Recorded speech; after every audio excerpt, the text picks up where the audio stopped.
금년에도 신혼감사주의를 허락하신 하나님께 먼저 감사를 드리고요. 무엇보다도 아무나 일을 할 수 있는 게 아니잖아요. 생명이 있어야 하고 건강이 있어야 일을 할 수 있는데 생명과 건강을 주신 하나님께 감사를 드리고요. 또 일할 수 있는 일터가 있고 또 사업장이 있어서 농사를 지을 수 있는 농사의 현장이 있어서 일을 할 수 있게 하신 하나님께 먼저 감사를 드립니다. 또 이 땅의 모든 만사와 주권이 하나님의 주권 안에 달려있음을 알아가지고 금년에도 농사를 시작하기 전에 모든 범사에 여러분들이 사업을 시작함에 있어서 가장 먼저 하나님께 여쭙고 예배할 수 있는 믿음을 주신 하나님께 감사를 드립니다. 바라기는 금년에도 하나님께서 저와 여러분들 가운데 은혜와 긍휼을 베풀어 주셔서 여러분들이 손대는 일들마다 그야말로 대박이 나는 크게 번창하는 축복의 한 해가 되기를 주님의 이름으로 축복합니다. 그래 마치 야곱이 베델에서 하나님을 처음 만나잖아요. 처음 만나면서 이제부터는 오직 하나님만 바라보고 의지하리라. 사실 그 전까지는 야곱이라고 하는 이름에 걸맞는 딱 맞는 삶을 살았거든요. 하나님을 의지해 본 일이 없고요. 그러다 보니 하나님을 체험해 본 일이 없었던 사람입니다. 어쩌면 70세까지 그런 삶을 살던 그가 베델에서 하나님을 처음 만나게 되면서 얼마나 감격스러운지 이제는 하나님만 의지하리라 작정하면서 가지고 있던 것이 기름병밖에 없었거든요. 그러나 그의 생명과도 같은 이 기름병을 깨뜨려 가지고 하나님 앞에 부어드립니다. 그러면서 하나님만 의지하겠나이다.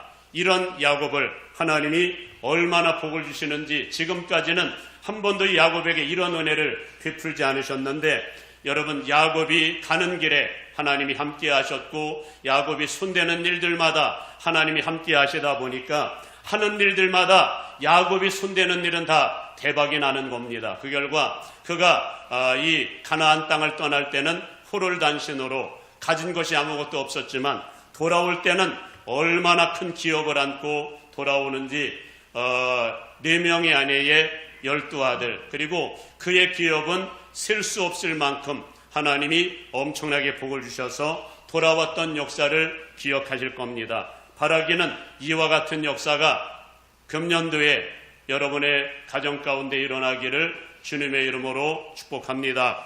그러나 하나님께서는 우리가 하는 모든 범사가 정말 잘되기 위해서는 반드시 우리 주님의 관심은 우리의 영혼이 잘되기를 원하십니다. 뭐가 잘되기를 원하신다고요? 영혼이 잘돼야 우리가 손대는 일들이 잘된다 말씀을 하고요. 또 하나님이 기뻐하시는 일을 할 때 우리가 하는 모든 일들을 하나님이 잘되게 하심을 발견합니다. 이것은 하나님께서 우리와 거래하시는 하나님이 아니라 하나님께서는 애당초 우리를 창조하실 때 하나님을 따라서 진리의 형상을 따라서 저와 여러분들을 창조하셨다고 말씀을 하셨거든요. 이것이 무슨 말씀인가 하면은 우리 인간은 하나님과 하나님의 말씀이 꼭 필요한 존재들로 창조하셨다는 말씀입니다. 따라서 만일 우리에게 영적인 것들이 충족되지 아니하여 하나님과의 관계가 소원해진다든지 그래 우리의 영혼이 병들거나 죽다 보면 우리가 하는 모든 일들이 잘 될 수도 없지만 하나님 없는 재물은 오히려 우리에게 독이 된다는 사실 여러분 아십니까? 그리고 만일 하나님께서 우리에게 주셔서 누리는 축복들이 하나님과 하나님 나라를 위해서 사용되지 않는다면 하나님께서 우리에게 주신 축복은 반드시 하나님이 기뻐하지 않는 어쩌면 범죄하는 일에 사용된다는 사실 여러분 아십니까? 여러분들은 출애굽 당시에 하나님께서 이스라엘 백성들을 크게 부하게 하신 일을 기억하시지요? 기억하십니까?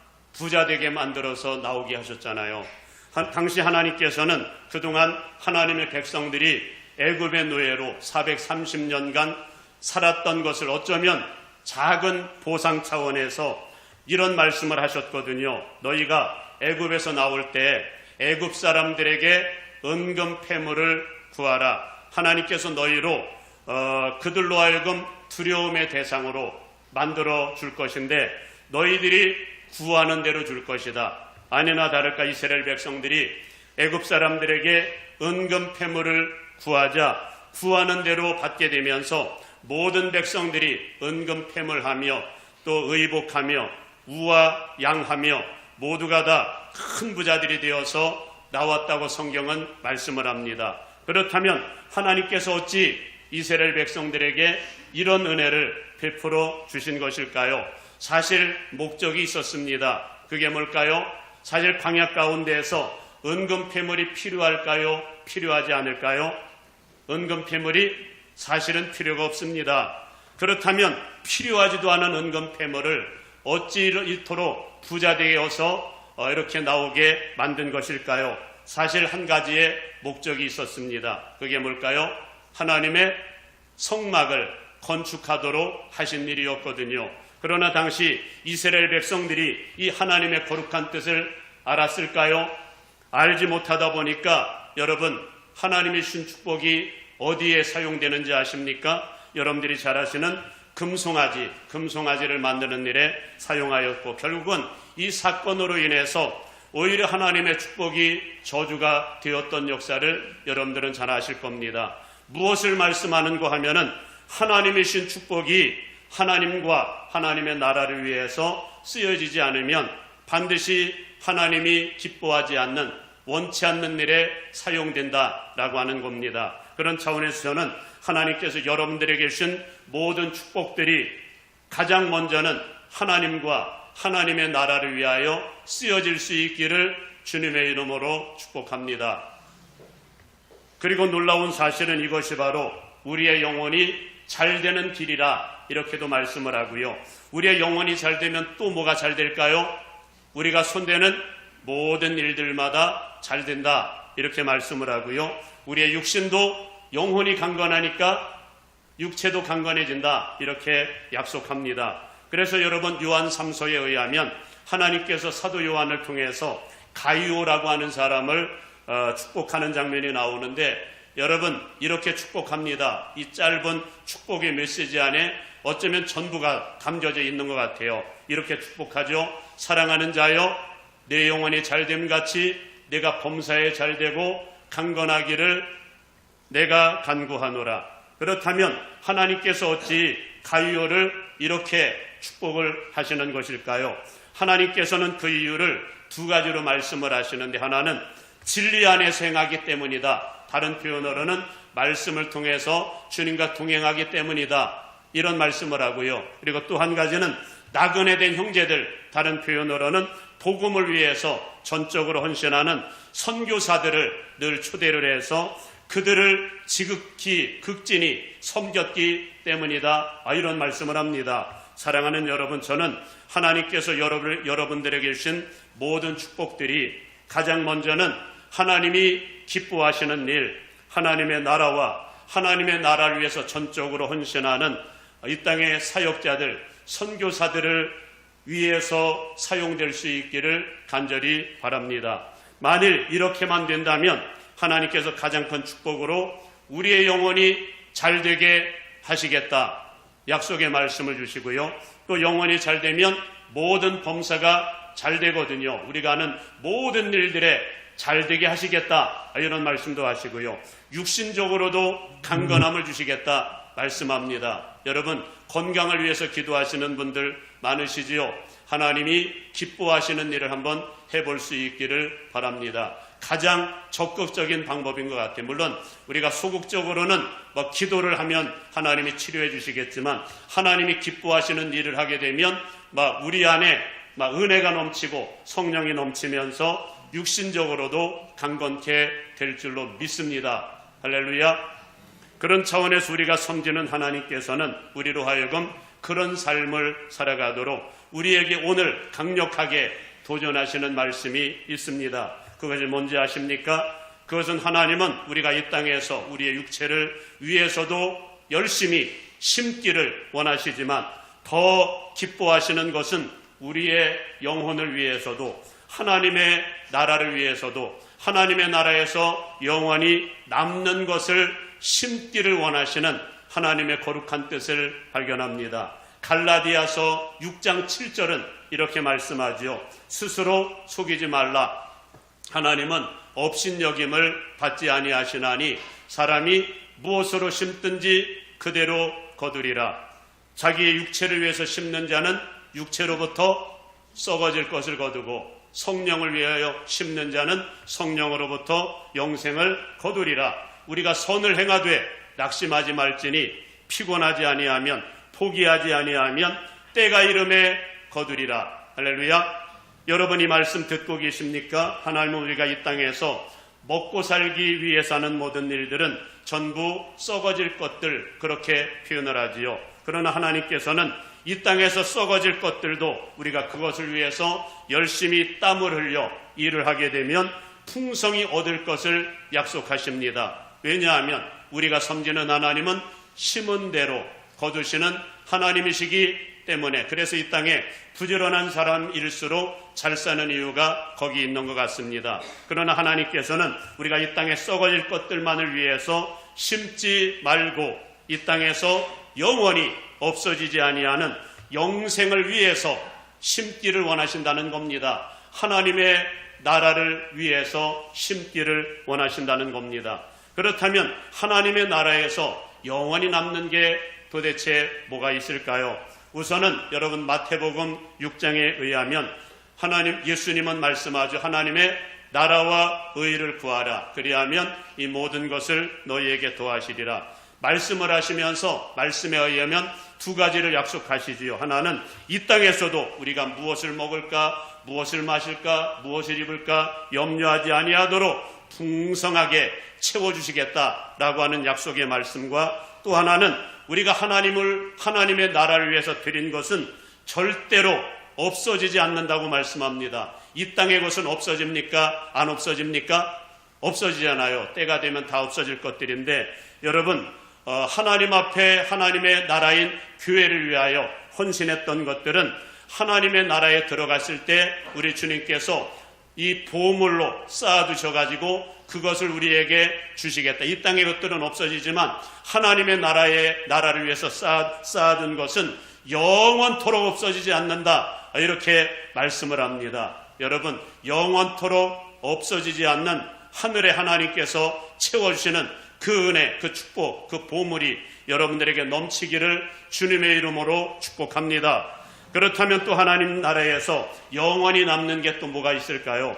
마태복음 19장에서 예수님이 또 친히 하신 말씀 가운데 그런 말씀을 하죠. 한 부자 청년이 있었거든요. 부자 청년을 향해서 이런 도전의 말씀을 주셨습니다. 그가 복도 받고 하나님 나라의 일꾼이 되었으면 해서 우리 주님은 강력하게 이런 도전을 하셨거든요. 네가 가지고 있는 것을 팔아서 가난한 사람들에게 나눠주라. 그러면 하늘에 보화가 쌓일 것이다. 그리고 나서 나를 따르라. 이 말씀에 의하면 하나님의 나라에서 영원히 남는 게 뭐라고 말씀을 합니까? 이웃을 위해서, 이 땅에 지극히 작은 자들을 위해서 사용한 것은 하나님의 나라에서 영원히 남는 보물이 된다. 이런 말씀을 하셨고요. 그렇다면 또 하늘나라에서 영원히 남는 게 뭐가 있을까요? 마태복음 10장에 의하면 예수님은 제자들을 파송을 하시면서 그런 말씀을 하셨지요. 너희를 영접하는 자는 곧 나를 영접하는 것이고, 나를 영접하는 자는 나를 보내신 아버지를 영접하는 것이니라. 선지자의 이름으로 선지자를 영접하는 자는 선지자의 상을, 의인의 이름으로 의인을 영접하는 자는 의인의 상을 받을 것이고, 누구든지 제자의 이름으로 이 작은 자 중에 하나에게 냉수 한 그릇이라도 주는 자는 내가 진실로 너에게 이르노니 그 사람이 결탄코 상을 잃지 아니하리라. 여러분, 이 땅을 하나님의 나라로 만들기 위해서 전적으로 헌신하는 주의 종들, 선교사들, 이런 사람들을 위해서 헌신한 것은 없어지는 것이 아니라고 말씀합니다. 하나님께서 하나님의 나라에서 영원토록 없어지지 않는 것들로 우리에게 채워주시겠다는 약속의 말씀입니다. 그런데 여러분들도 해보셨지만 우리가 하나님 나라를 위해서 그렇게 살기로 작정한다가 다 그렇게 살 수 있을까요?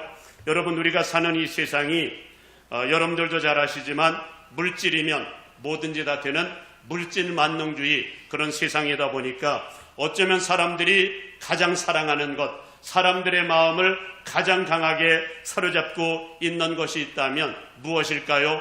물질이 아닐까 싶습니다. 여러분들도 아마 부인하지 못할 겁니다. 그리고 우리가 물질을 지나치게 사랑하는 배후에는 요한일서 2장도 말씀하고 에베소서 2장에서도 말씀합니다마는 공중권세 잡은 자, 세상 정욕을 따라 살게 만드는 마귀 때문이다, 이런 표현을 하지요. 그러기에 하나님이 주신 물질을 하나님의 나라를 위해서 사용하는 것, 이 땅에 썩어질 것만이 아닌 영생을 위해서 심는 것, 이 모든 것은 아주 전적으로 누구의 손에 달려 있을까요? 우리 주님의 손에, 성령의 역사 안에 담겨져 있다고 말씀을 합니다. 그래서 여러분, 갈라디아서 6장 8절은 도전하잖아요. 육체를 위해서 심는 자는 육체로부터 썩어질 것을 거두지만 성령을 위하여 심는 자는 성령으로부터 영생을 거두리라. 이 말씀은 다른 표현으로는 우리가 성령 충만함을 받고 오직 성령 따라 살아갈 때만이 하나님 나라에서 영원히 남는 영생을 위해서, 하나님의 나라에서 영원히 남는 그 일을 위해서 살 수 있다, 그 말씀을 하고 있는 겁니다. 그래 오늘 신혼감사주의를 맞이해서 우리 주님께서 강력하게 주시길 원하시는 말씀은 우리가 파종하기 전에, 이 일을 시작하기 전에 가장 먼저 우리 주님께서 그토록 주시길 원하시는 성령을 받으라, 성령을 충만히 받으라 라고 하는 도전의 말씀을 주십니다. 그렇다면 우리 주님께서 왜 그토록 성령을 강조를 하시는 걸까요? 사실 오늘 본문의 말씀 속에는 우리 주님의 안타까움이 담겨져 있는 것 같습니다. 이유는 지금 예수님은 십자가에 달려 죽으셨다가 부활하셨지만 지금 현재 예수님을 따르는 남아있는 백성들이 그리 많지 않았거든요.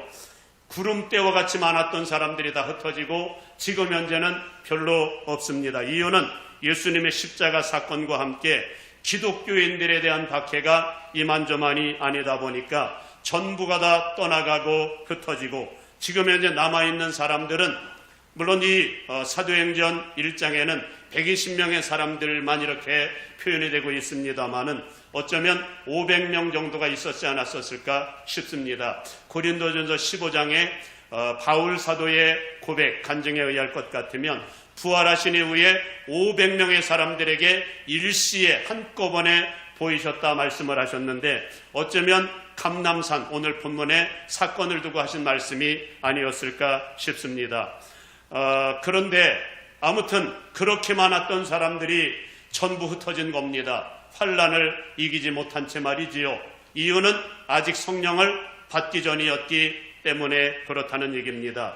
그래서 남은 모든 백성들이 다 주님의 마지막 명령에 순종해서 주님께서 그토록 부어주시길 원하시는 성령을 충만히 받아야 될 텐데 혹여 이 말씀을, 마지막 말씀을 듣고도 거기에 참여하지 못할 사람이 있을까봐 노심초사, 정말 우리 주님께서는 안타까운 마음으로 간곡히 부탁하는 말씀이 있습니다. 그게 뭘까요?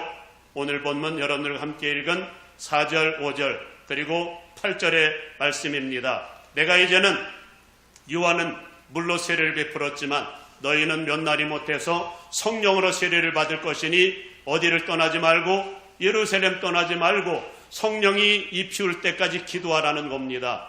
그리고 성령이 임하면 권능이 주어지게 될 것이고 예루살렘 온 유대 사마리아 땅끝까지 이르러 내 증인이 될 거다, 이런 말씀을 하시는 겁니다. 사랑하는 여러분, 이러한 우리 주님의 마음이 느껴질 수 있기를 간절히 바랍니다. 왜 이토록 성령 충만을 강조하는지를 말입니다. 그렇다면 여러분, 어찌 주님께서 이토록 성령을 강조하시는 걸까요?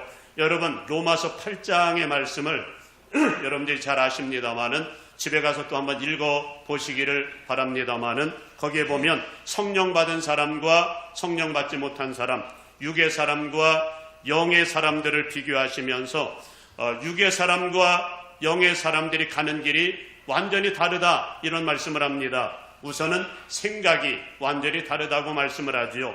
영의 사람은 모든 범사에 언제나 늘 생명의 길을 선택을 하지만 육의 사람은 막 지혜로운 것 같은데 진짜 어리석습니다. 육의 사람은 언제나 선택하는 것을 보면 그렇게 많이 배운 사람들도 결국에 가서는 사망의 길을 선택을 하고요. 그리고 영의 사람은 마음속에 예수님으로 가득하다 보니까 언제나 여호와의 율법을 즐거워하여 그 율법을 주야로 묵상하면서 오직 하나님의 말씀을 기준으로 하여 늘 그렇게 따라가지만 육의 사람은 하나님의 법에 굴복지 아니할 뿐 아니라 할 수도 없다고 말씀하시면서 심지어 하나님의 원수가 된다 이렇게까지도 말씀을 합니다. 그러니 시편 1편이 말씀을 합니다마는 모임 자체가 다르다고 말씀을 하죠. 언제나 하나님의 말씀을 즐거워하는 성령 받은 의인들은 의인들의 모임을 즐거워하여 여러분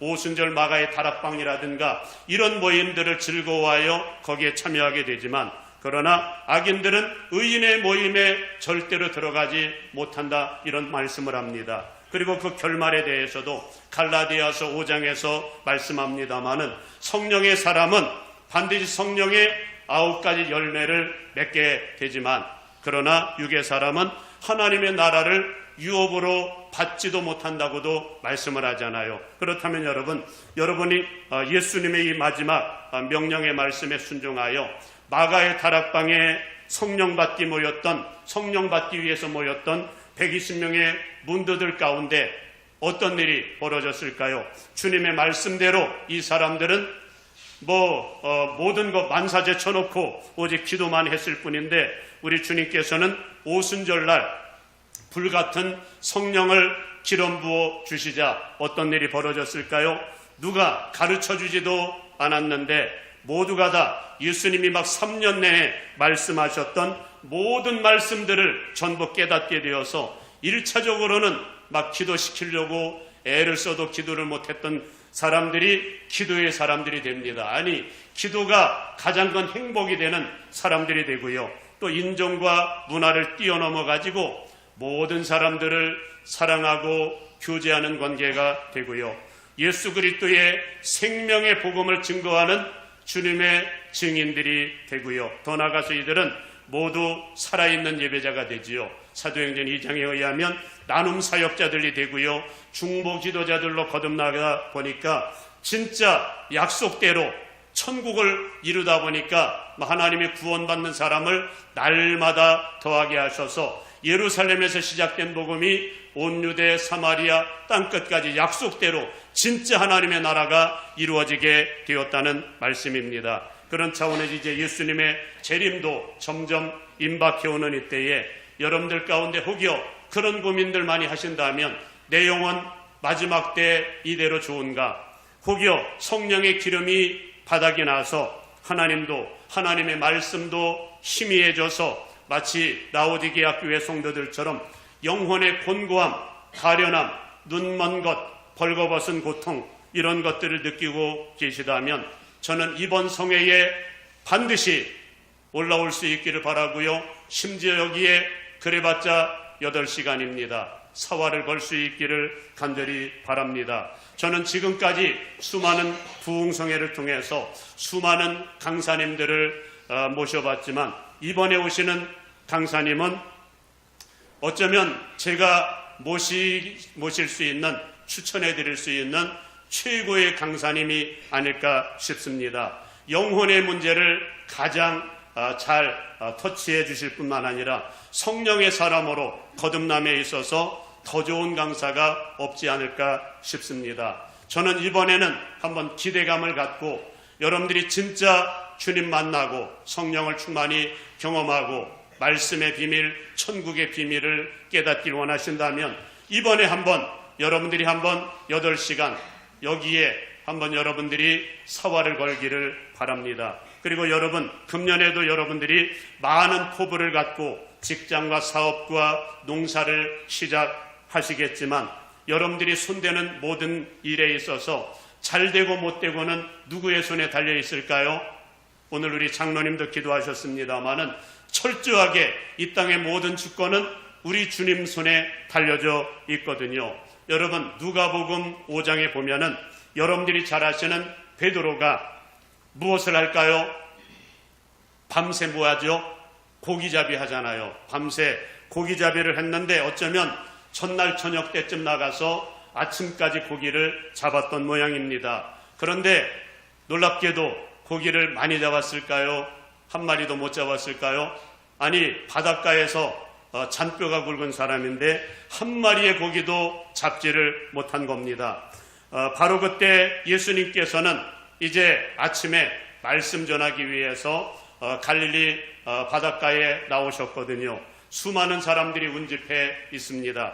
그리고 바로 그때 베드로가 금을 씻는 장면을 보고 있는 겁니다. 그는 다가오셔서 예수님이 말씀을 하죠. 주문하시지요. 내 배 좀 빌리자. 내가 이 배를 무대로 해서 사람들에게 말씀을 전하리라. 그러자 베드로가 흔쾌히 배를 내어드리고 어쩌면 배 한편에서 배가 흔들리지 않도록 잡고 있으면서 예수님의 말씀을, 천국 복음을 열심히 들었던 것 같습니다. 바로 그때 예수님께서는 이제는 말씀이 끝나고 베드로에게 이렇게 말씀을 하십니다. 이제 깊은 데로 가서 그물을 내려 고기를 잡으라. 그러자 베드로가 대답하죠. 밤새 고기를 잡았지만 한 마리 고기도 잡지 못했지만 예수님의 말씀이 있으니 말씀에 의지하여 내가 그물을 내리리다 하고 그물을 던졌더니 얼마나 고기를 많이 잡혔든지 한 배로 감당이 안 돼가지고 동료 배까지 불러가지고 2배에 가득 채우게 되었다, 이렇게 말씀을 합니다.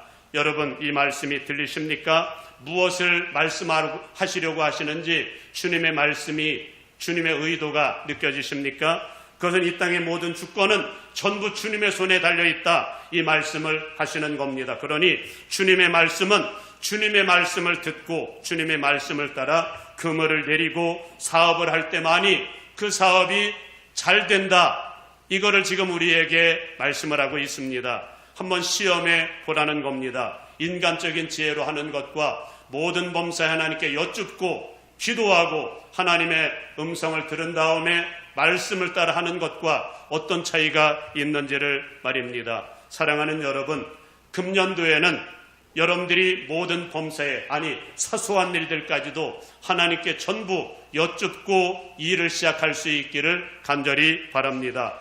더 나아가서 여러분들이 하는 농사 사업의 운영권마저도 하나님 앞에 다 올려드릴 수 있기를 간절히 바랍니다. 그러나 우리 주님께서 정말 주시길 원하셨던 것은 단순히 그저 물질적인 축복이 아니었습니다. 물질로는 환산할 수 없는 영적인 축복을 주셨는데 그게 뭐였을까요? 베드로에게 말입니다. 그것은 주님을 아주 뜨겁게 만나게 하신 겁니다. 이 사건을 계기로 해서 영의 눈이 활짝 열리지요. 그리고 이분이 메시아구나, 이분이 바로 하나님의 아들이시구나, 이 사실을 체험한 겁니다. 그 이후에 어떻게 변화되는가를 보십시오. 육의 사람이었던 사람이 영의 사람이 되고요. 그동안에는 이 고기를 잡는 어부였던 사람이 사람을 낚는, 보통 사람을 낚는 것이 아니라 어쩌면 가장 전 세계 복음화에 크게 쓰임받는 능력 있는 전도자가 되었다는 말씀이지요. 우리 주님은 이번 부흥성회에 여러분들에게도 이런 은혜를 주시기를 원하십니다. 바라기는 이번만큼은 반드시 의인이 되어서 의인의 회중에 들어가기를 주님의 이름으로 축복하고요. 저는 장담합니다. 이번 부흥회는 여러분의 인생 속에 어쩌면 최고의 부흥회가 되지 않을까 싶습니다. 내 인생 속에 어떤 사건이 최고의 사건이었는가를 생각할 때 어쩌면 여러분이 이번 부흥회가 여러분의 인생의 최고의 사건임을 꼽을 수 있는 그런 사건이 되지 않을까 싶습니다. 바라기는 베드로가 체험했던 이 엄청난 은혜가 이번에 여러분들에게 넘쳤으면 좋겠고요. 오순절의 역사가 여러분들에게 일어나기를 주님의 이름으로 축복합니다.